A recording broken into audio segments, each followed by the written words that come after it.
process. It's a UN-only process with external official constituencies. Why isn't the private sector part of that? In a do good, do well world, the private sector is all in to help. We should be looking at these humanitarian crises together and just adding a little bit of our ability to help in a different way. Okay. Sounds good. We should have gotten on camera. Yeah, we're done already. So I'll do a silent. I thought you were filming. Damn. Yeah, that was the best. That was the good stuff. It always is. Right? I have no more questions. So Yeah. I'll do a silent 5 count with my Okay. hand, and then when I point, then you go forward, you live. This is the camera to address, both from the beginning and the end. So just points of advice. Look in here, looking at the camera, back and forth. This is between us, so I'm not looking at the camera. Eye contact is between us. Okay, and you can hear, it sounds so loud, you've actually zoomed in enough to net that out? Right, okay. I mean, Modern technology, you can yeah. hear some of that background. But it's not problem. Okay. Great. All right, here we go. Okay. Silent countdown. Thank you for an exceptionally thoughtful response.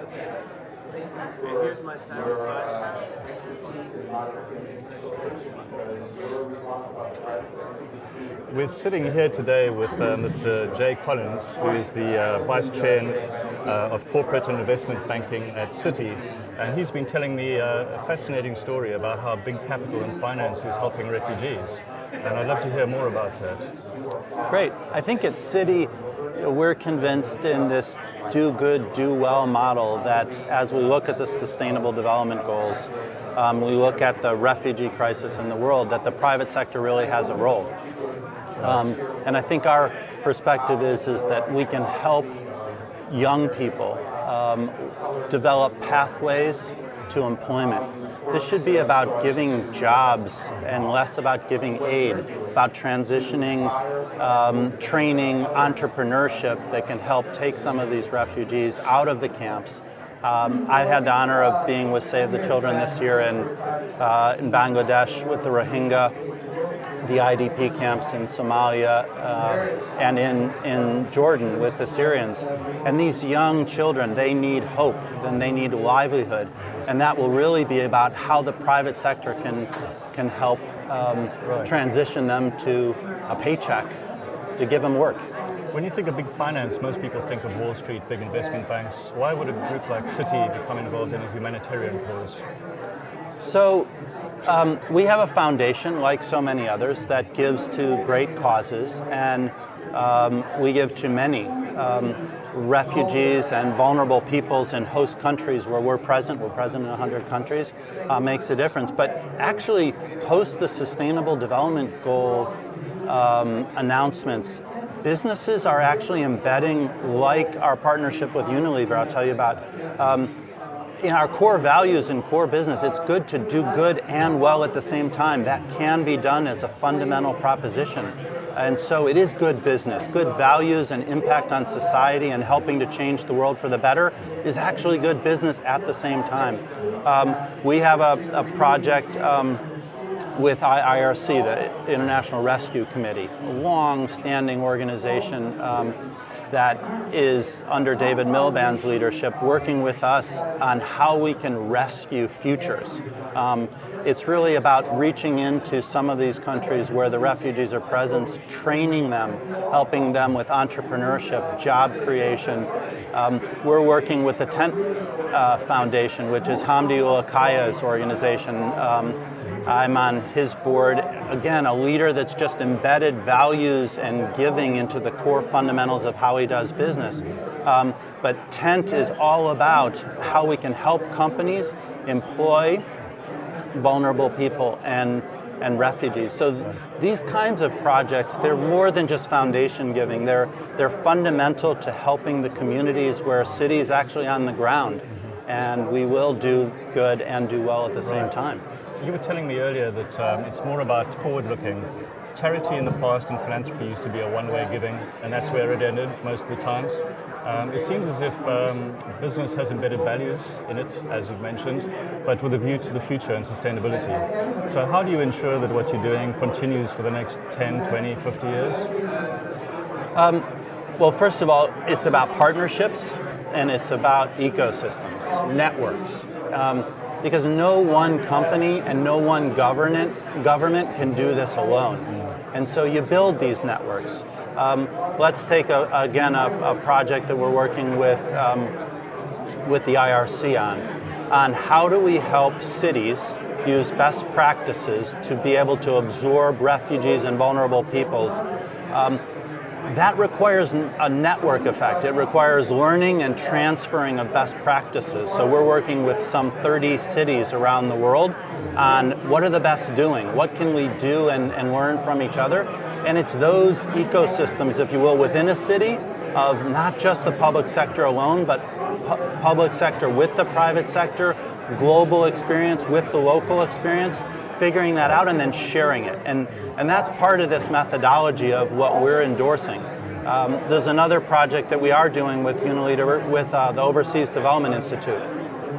And it's really about fragile economies and crisis economies where the poorest of those people are left out from the SDG mechanism. And what I mean by that is the Sustainable Development Goals were designed to be implemented by governments.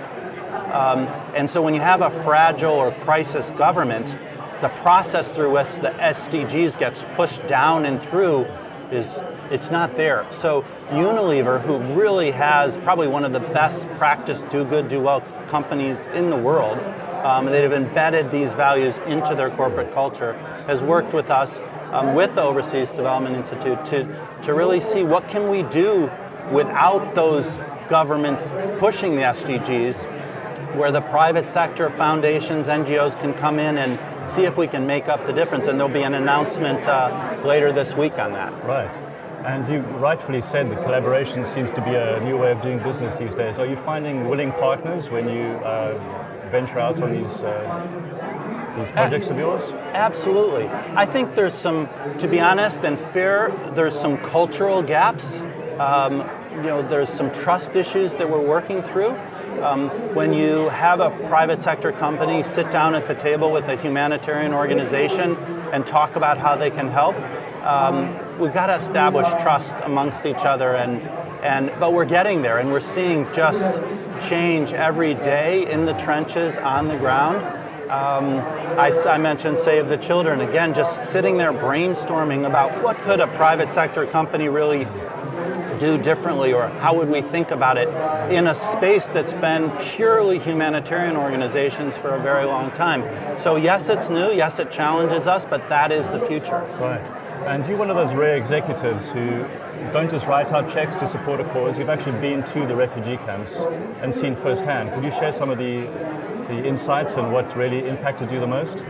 Yeah, so it's been some of the hardest experiences of my life. I mean, being with the Rohingya, and I've written about this, and looking at having to sit down and talk to these women and children where their husband may have been shot, the mother raped in front of the children, and to hear those stories firsthand, it personalizes it, but it also empowers you to say, not only can I absorb the pain and I take it with me for the rest of my life, but then I want to do something about it. And also, in sitting in New York or in any major capital, it's very different to theorize at the macro level about what might be done or right.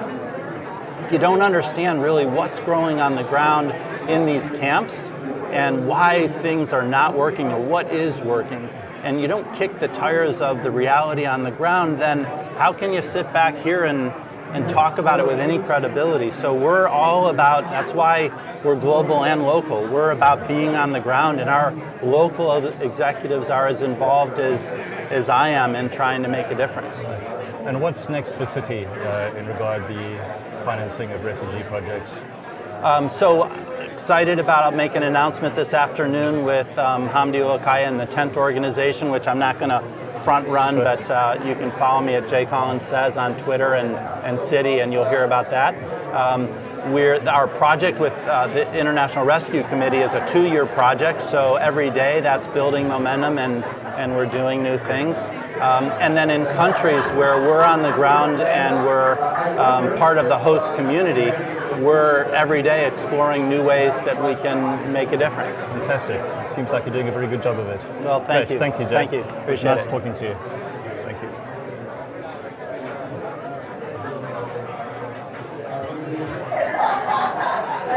Okay. We're still live there. Great, thank you. Is that very all right? much. Yes, that covered everything perfectly. Thank you so much.